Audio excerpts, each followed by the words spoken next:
সম্মানীয় আজিৰ সভাৰ সভাপতিদেৱ, উপস্থিত সম্মানীয় শিক্ষক বৃন্দসকল, উপস্থিত আমাৰ এই অঞ্চলৰ যুৱ নেতা তথা আমাৰ বিদ্যালয়ৰ এজন সক্ৰিয় SNDCৰ সদস্য সৰবুজ আলী ডাঙৰীয়া, উপস্থিত সলমান খান ফেন্স ক্লাবৰ সম্মানীয় বিষয়ববীয়াসকল, সদস্যসকল আৰু মোৰ অতিকে মৰমৰ ছাত্ৰ ছাত্ৰীসকল, আজি অৱশ্যে আমি সকলোৱে গম পাইছো আমি কিহৰ কাৰণে ইয়াত একত্ৰিত হৈছো।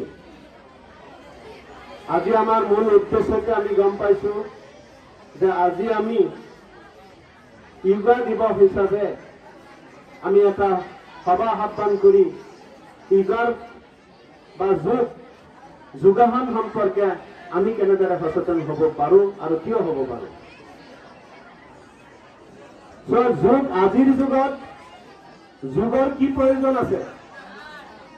এই যোগ ব্যৱস্থা বেছি দিন হোৱা নাই আৰম্ভ হোৱা, মাত্ৰ 2015 চনৰ পৰা যোগ ব্যৱস্থাৰ আৰম্ভ হৈছে। আৰু কিয় হৈছে, এই যোগ মানে কি? যোগ ইংৰাজীত যোগা বুলি কোৱা হয়, যোগাসন বুলি কোৱা হয়। এই অন্য একোৱে নহয়। এটা সেন্টেন্স মই পাইছিলো, yoga is physical, mental and spiritual practice. তোমালোকে কথাবোৰ শুনিবলৈ চেষ্টা কৰিবা। Yoga is physical, mental and spiritual practice. মানে যোগ হৈছে শাৰীৰিক, মানসিক আৰু আধ্যাত্মিকৰ এটা অধ্যয়ন। এই যুগত এই যোগ ব্যৱস্থাৰ কি প্ৰয়োজন আছে? আদিম যুগত মানুহে কি কৰিছিল, অৰ্থাৎ আগৰ যুগত, আজিৰ পৰা 10 বছৰ 20 বছৰ আগত মানুহে নিজে হাল বাইছিল, নিজে খেতি কৰিছিল, নিজে পৰিশ্ৰম কৰিছিল, নিজে কাম কৰিছিল।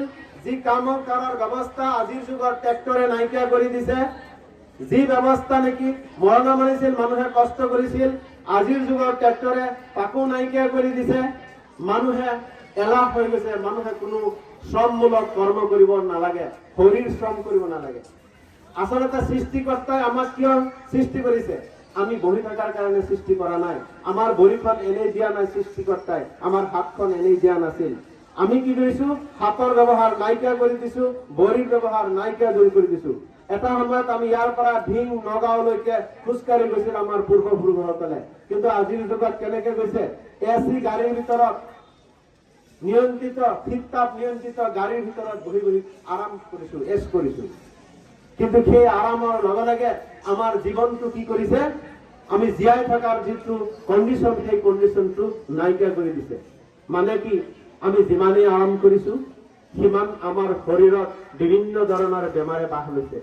আজি 20 বছৰ আগত কোনো ডায়েবেটিছ বেমাৰ নাছিল, আজি 20 বছৰ আগত প্ৰেছাৰ বেমাৰ নাছিল, আজি 20 বছৰ আগত ইমান থাইৰয়ড বেমাৰ নাছিল। আজি প্ৰতিজন ব্যক্তি বুলি ক'লে হ'ব, য'ত নেকি 90% মানুহৰ থাইৰয়ড আছে, কি কয়, প্ৰেছাৰ আছে, ডায়েবেটিছ আছে, থাইৰয়ড আছে, কিবা নহয় কিবা এটা বেমাৰ আছে। আৰু তাৰ কাৰণতে কি, আমি শৰীৰ চৰ্চা বাদ দিছো, আমি কষ্ট কৰা বাদ দিছো, কাম কৰা বাদ দিছো। কাৰণ আমাৰ কাম কৰা দৰকাৰ নাই। সেই কাম ট্ৰেক্টৰে কৰিছে, সেই কাম গাড়ীয়ে কৰিছে, সেই কাম বাইকে কৰিছে, আমি নকৰো। যাৰ ফলত কি হৈছে, আমাৰ শৰীৰত দুটা চিষ্টেম আছে। এটা আছে নাৰ্ভাছ চিষ্টেম আৰু এটা আছে পৰিবহন ব্যৱস্থা, মানে ৰক্ত পৰিবহন তন্ত্ৰ, আৰু এটা আছে যোগাযোগ ব্যৱস্থা, যাক স্নায়ুৱে কৰে। যোগাযোগ, আমাৰ শৰীৰত যোগাযোগ ব্যৱস্থা, যেনেদৰে আমি মোবাইল টেলিফোনেৰে এঠাইৰ পৰা আন এঠাইলৈ যোগাযোগ কৰিছো, আমাৰ শৰীৰত সেই ব্যৱস্থাটোক কোৱা হয় স্নায়ুতন্ত্ৰ। স্নায়ুতন্ত্ৰৰ দ্বাৰা তাক সংগঠিত হয়। আৰু আমাৰ শৰীৰত খাদ্য বস্তু অক্সিজেন আমাৰ শৰীৰৰ বিভিন্ন কোষে কোষে সঞ্চালিত হোৱা এটা ব্যৱস্থা, সেই ব্যৱস্থাৰ নাম হৈছে কি? ৰক্ত পৰিবহন ব্যৱস্থা। আমাৰ হীৰাসমূহৰ মাজেৰে সংগঠিত হয়। এতিয়া আমি যে কাম নকৰো, আমিতো খোৱা কম নাখাওঁ। আগৰ যুগৰ মানুহে কম খাইছিল নেকি? আগৰ যুগৰ মানুহে বেছি খাইছিল নেকি? আজিৰ যুগৰ মানুহ কি কম খায় নেকি? নেখায়। আজি 20 বছৰ আগত মানুহে 1 কেজি মাংস কিনিছিল, যিকোনো মাংস। আজিৰ যুগত সেই মাংস 5 কেজি কিনিবলৈ কুণ্ঠাবোধ নকৰে। মাছৰ সংখ্যা নদীত নাই, কিন্তু আজি কি প্ৰত্যেক ঘৰে ঘৰে মাছ পুহিছে। মাছৰ সংখ্যা যদিও নদীত কমিছে, কিন্তু মাছ খোৱাত আমি কম খোৱা নাই। কোনো খাদ্যত আমি কম খোৱা নাই, বেছি বেছি খাইছো। আগৰ যুগত এবিঘা মাটিত 2 মোন ধান হৈছিল, আজিৰ যুগত সেই ধান 40 মোন হয়। 30 মোন ধানটো সচৰাচৰ হয়। গতিকে আমি খাদ্য কম খোৱা নাই, কিন্তু সেই খাদ্যখিনি হজম কৰাৰ কাম আমি নকৰো। কাৰণ আমি খাওঁ ঠিকেই, কাম নকৰো, শৰীৰ চৰ্চা নকৰো। যাৰ কাৰণে কি হৈছে, আমাৰ ৰক্ত পৰিবহন তন্ত্ৰ, যাক কৈছো হীৰা, এই হীৰাসমূহৰ ভিতৰত অতিৰিক্ত খাদ্যখিনি জমা হৈ চৰ্বি আকাৰে জমা হৈ আমাৰ এই তেজ পৰিবহন ব্যৱস্থাটোক বাধা দিয়াৰ লগে লগে আমাৰ প্ৰেছাৰৰ সৃষ্টি হৈছে। আৰু সেই খাদ্য যিমান হিচাপে খৰচ হব লাগে, সেই খৰচ নোহোৱাৰ কাৰণে আমাৰ পেংকিয়াটিছ নামৰ শৰীৰত এটা অংগ আছে। ক্ষুদ্ৰান্ত অংশত থাকে। ক্ষুদ্ৰান্ত অংশত পেংকিয়াটিছ নামৰ যি অংগ আছে, সেই অংগটো বেকাৰ হৈ যোৱাৰ কাৰণে আমাৰ ডায়েবেটিছ বেমাৰৰ সৃষ্টি হৈছে।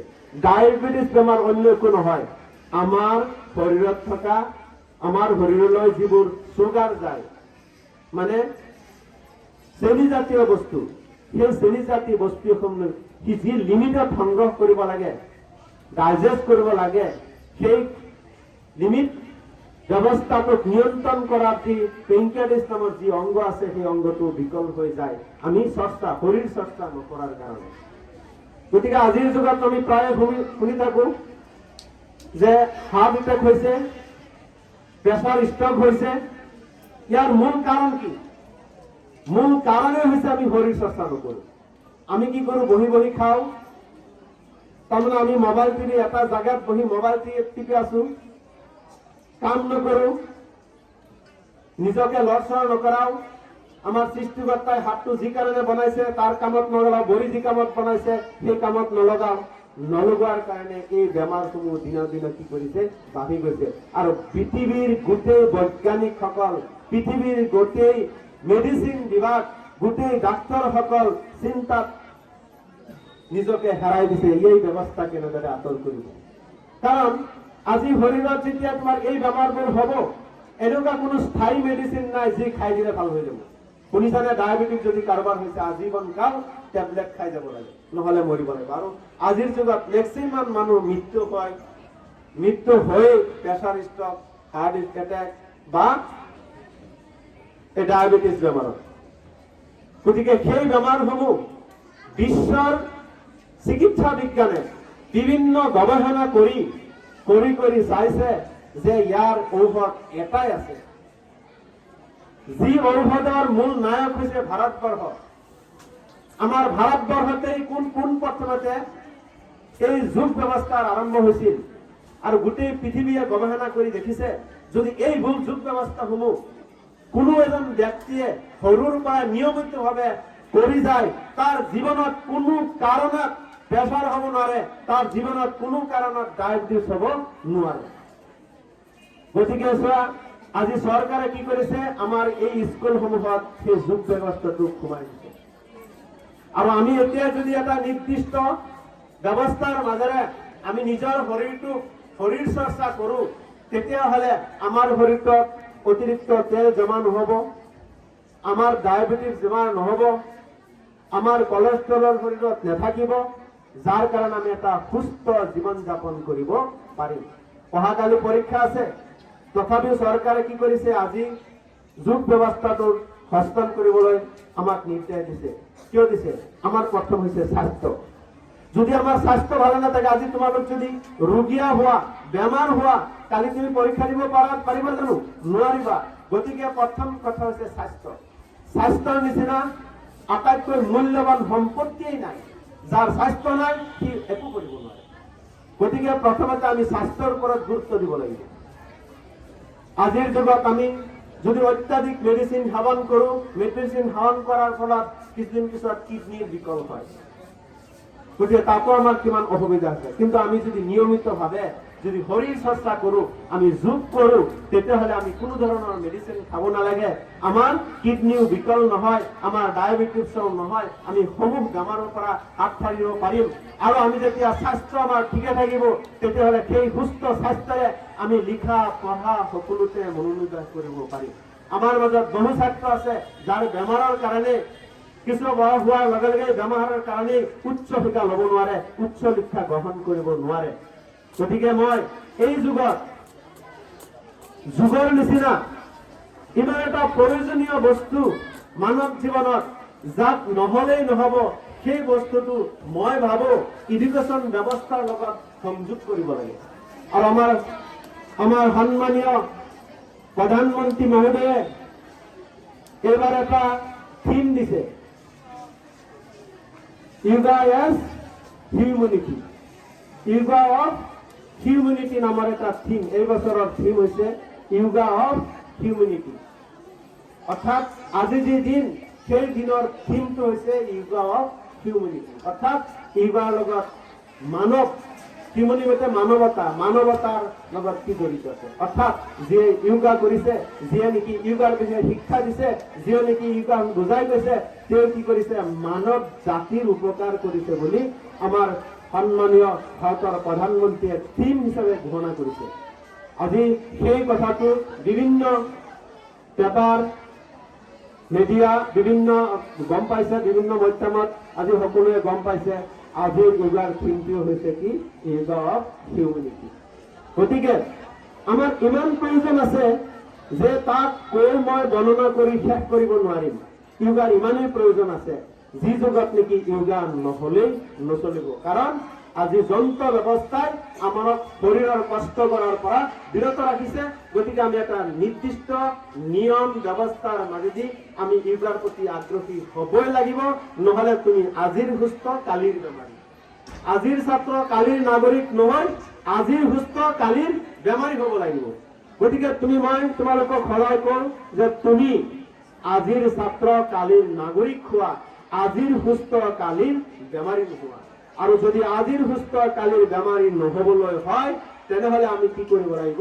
যোগ ব্যৱস্থাটোক আঁকোৱালি ল'ব লাগিব।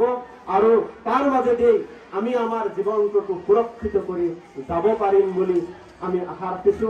আৰু তোমালোক সকলোৱে এই যোগ ব্যৱস্থাৰ প্ৰতি নিজে সজাগ হোৱাৰ উপৰিও তুমি ঘৰলৈ গৈও তোমাৰ মাক দেউতাক, আমাৰ এটা ইনষ্ট্ৰাকশ্যন দিছে চৰকাৰে যে তোমাক ক'বলৈ, যাতে তুমি ঘৰলৈ গৈ তোমাৰ মাক দেউতাকক কোৱা যে যোগৰ কাৰণে ইমান উপকাৰ আছে, তোমাৰতো এইবোৰ বেমাৰ আছে, তোমাৰ বেমাৰ নহলে বয়স হৈছে, তোমাৰ বেমাৰ হব।